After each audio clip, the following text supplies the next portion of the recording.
Here we are sailing along on Saginaw Bay, May 26, 2019. This is the first sail of the season on Old Baker's Dozen.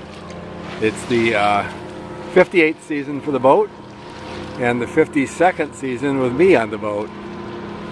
Both old timers. The boat was launched about 2 weeks ago, and then the weather's been stinky ever since.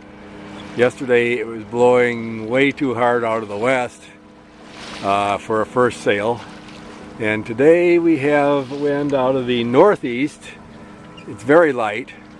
I'm sailing with my old Genoa, a great big bag of a sail here that has a terrible shape, except when you're in really light air, it moves the boat along when other sails won't. Catches a lot of wind. The first sail of the season is when I like to adjust the standing rigging, the wires that hold up the mast, which you see here, stainless steel wires.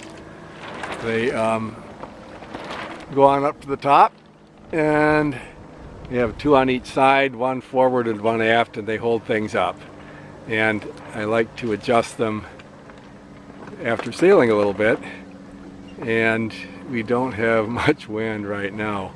In fact, I've been talking and not sailing, so I have gotten a little off my course. I've been sailing what they call full and by, which means keeping the sails full of wind and by the wind, and you're not sailing to a specific course, but rather just wherever the wind takes you without having to trim your sails much. So right now the wind has kind of stopped, and I'm going to walk forward. We've got boat wakes out here which bounce me around a little bit, but we'll go forward, look out over the bow, and then turn around, and we'll see our dredge spoils island over here at the mouth of the Saginaw River and the Saginaw Bay shoreline. And then back here we have the old power generating plants.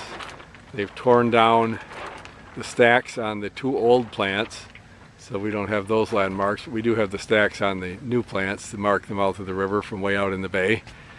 And here's my big Genoa, big bag of a sail. And my mainsail is a new plastic sail. I call it my cardboard sail because it's so noisy and stiff. It's really kind of unruly to deal with because of its stiffness, but the stiffness also gives it a good shape. It makes it much more efficient as a sail, so we kind of forgive it for its deficiencies because it makes up for it in its advantages. Here's the rest of the boat.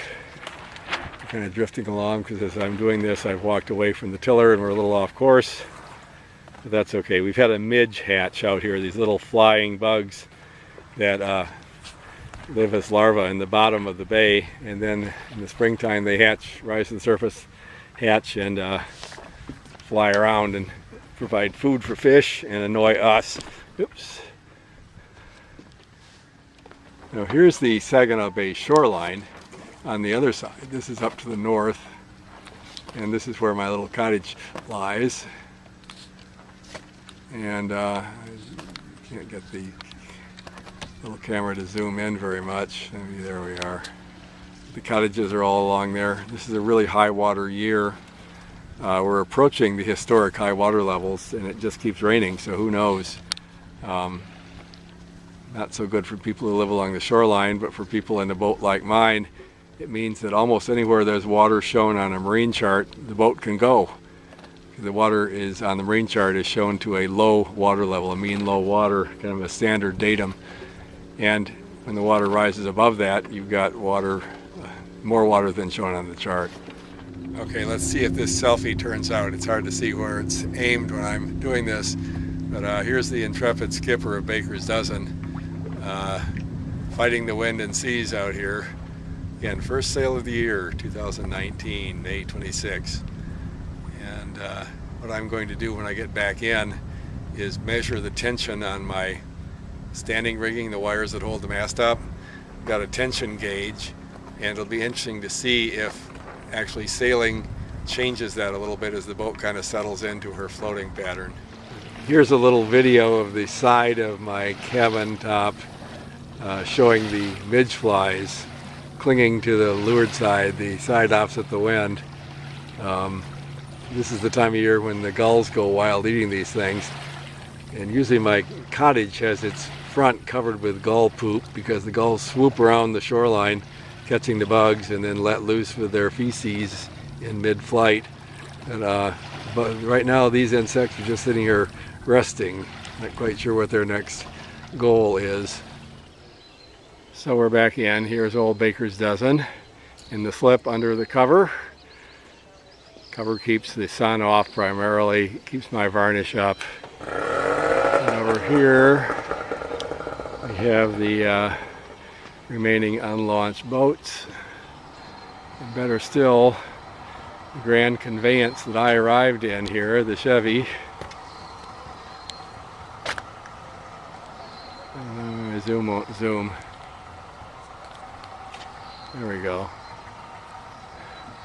All pretty in blue, ready to take me home. Looks good on this side. That's the end of the day.